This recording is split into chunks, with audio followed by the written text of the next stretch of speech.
জয় শিব। এর দ্বারা সমস্ত সন্ন্যাসী ও ভক্তবৃন্দকে সূচনা দেওয়া হলো যে বাবা এসে পড়েছে। মধু মাসের আগমনী বার্তা চৈত্র মাসে শুরু 16 মার্চ সোমবার চৈত্র মাসের 1 তারিখ। প্রভুর স্নান তিথি 23 চৈত্র শুক্ল পঞ্চমী রোহিণী নক্ষত্র সোমবার।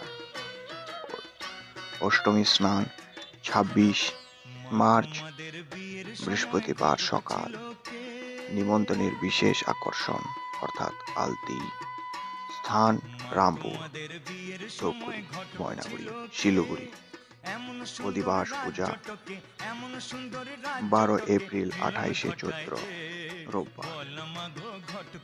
নীল পূজা অর্থাৎ যাকে আমরা শ্মশান পূজা বলে জানি 13 এপ্রিল 29 চৈত্র সোমবার। চড়ক পূজা 14 এপ্রিল 30 চৈত্র মঙ্গলবার। বিশ্বের সমস্ত ভক্তবৃন্দকে এর মাধ্যমে জানানো হলো যে নিজ সংস্কৃতির হাত ধরে উৎসব পালনে জেগে ওঠো। আশা করি বাবার সঙ্গে পাবো। জয় শিব, জয় গুরুদেব, জয় মা কামরূপ কামাখ্যা দেবী।